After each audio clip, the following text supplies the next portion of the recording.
The year 2022 marked an extraordinary comeback for the Golden State Warriors. After spending 2 years in the shadows due to injuries to the Splash Brothers and KD's departure, the Warriors were eager for another shot at the championship. They kicked off the season with an impressive 18-2 start and entered the playoffs as the third seed in the Western Conference.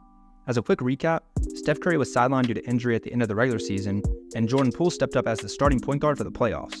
In his postseason debut against the Denver Nuggets, Poole delivered a stellar performance, scoring 30 points on 9 for 13 shooting and captivating the audience at Chase Center. His excellence continued with a 29-point Game 2 and a 27-point Game 3. Poole's impact was undeniable. Moving on to the series against Memphis, Jordan Poole continued his outstanding play. In Game 1, he led the team with 31 points, shooting 12 for 20 from the floor. Although he cooled off slightly against the Mavericks, Poole remained a key contributor, displaying efficiency and effectiveness.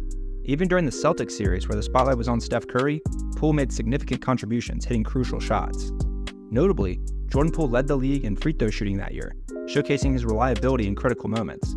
His exceptional performance during the championship run garnered praise from players like Paul George, who acknowledged him as an elite player. Jordan Poole is already special, and I got to shout out Jordan Poole. However, things seemed to take a turn for the worse for Jordan Poole after securing a $128 million 4-year contract extension. Speculating on the reasons behind his subsequent struggles, one could hypothesize that the combination of money and fame might have affected him, as it often does with young individuals in their early 20s. Slowly but surely, the narrative around Poole started to shift, with criticism arising about his spitting habits and reports of an attitude problem. One notable incident during a 3-point shooting contest in Japan, where Poole participated alongside Steph, Clay, and Moses Moody, was highlighted by Klay Thompson's comment about humbling Jordan Poole. If this had been an isolated incident, it might have been overlooked. However, reports of an attitude problem began circulating, suggesting that the challenges of fame and fortune might be influencing Poole's behavior. The once promising future of the Warriors began to look uncertain.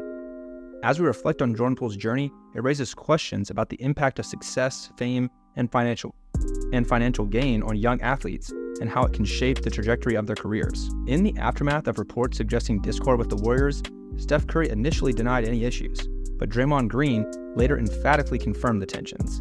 While Draymond's actions warranted harsher consequences, it became evident that Jordan Poole was rubbing his teammates the wrong way. Reportedly, he told Draymond, "You're an expensive backpack for 30. Despite the controversy, Jordan Poole's troubles persisted into the season, showing a decline from his impressive playoff performance. In the first 20 games of 2023, Poole's performance shifted from a near 50-40-90 stat line to a 40-30-80 type of player, accompanied by alarming turnovers. His undeniable talents were overshadowed by a penchant of flashy plays and an attempt to emulate Steph Curry, earning him the nickname Steph Curry 2.0. However, this approach proved detrimental to the team, particularly the second unit, which lacked cohesion. By the midway point of the season, the Warriors were struggling, hovering just below 500. As the regular season concluded, they were still fighting for a playoff spot. Once in the playoffs, it became apparent that the team wasn't championship caliber. While it's unfair to blame everything on Poole, he became an easy scapegoat due to his turnovers and shooting struggles. In the 13 playoff games, Poole averaged 10 points, shooting 34% from the field, 25% from 3, and 76% at the free throw line. When the Lakers eliminated the Warriors, signaling the start of the offseason, the team faced a crucial decision regarding Poole. With Steph Curry aging and the championship window closing, the Warriors had to weigh their options carefully. The front office pondered whether to give Poole another chance to redeem himself or explore trade possibilities. Notably, the limited trade options, like the 38-year-old Chris Paul, presented challenges and added complexity to the decision-making process, especially considering Paul's controversial status at Chase Center. When Mike Dunleavy made the surprising move to acquire CP3, many doubted his success. The concerns were valid. How would a 38-year-old CP3 fit into the fast-paced motion offense, especially given his height and injury-prone history? On the contrary, Jordan Poole, in a preseason game against the New York Knicks, showcased an outstanding performance, reminiscent of Steph Curry, scoring 41 points with impressive shooting percentages. This led many to believe the Warriors made a mistake, expecting Poole to evolve into a high-scoring player. However, as the regular season kicked off, the Warriors soon realized that the preseason hype didn't translate into reality. Poole reverted to his previous form, putting up 16 points, 3 assists, and 2.8 turnovers per game, while shooting 40, 30, and 75%. Team chemistry issues persisted, and reports hinted at problems that the Washington Wizards might not see Poole in their future. On the other hand, Chris Paul, although not performing at his all-star level, significantly elevated the Warriors' second unit, transforming them into the best bench in the league. CP3 played a crucial role in unlocking the potential players like Kuminga and Moody, aiding Jackson Davis and Pimmy in their two-man game.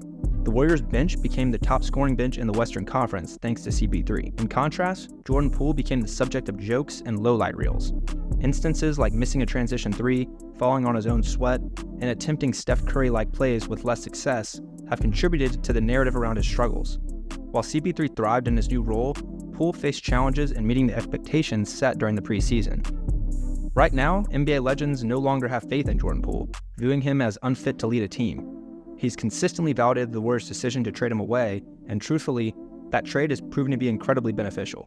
Just imagine the Warriors' current scenario if they hadn't traded Jordan Poole. Their bench is the sole reason they're still competitive in the playoff race. With JP3 still part of the team, the Warriors might find themselves languishing near the bottom of the Western Conference. It's not an exaggeration to assert that the trade involving Chris Paul for Jordan Poole has essentially saved the Warriors' dynasty. Without their robust bench, the Warriors could be struggling with a record akin to 12th or 13th in the conference, much like the Grizzlies. In such a hypothetical situation, chaos would likely ensue in the front office.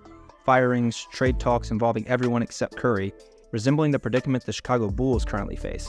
Mike Dunleavy Jr. took a significant gamble in his early days on the job, illustrating a crucial lesson. Sometimes, the toughest decisions turn out to be the most prudent ones.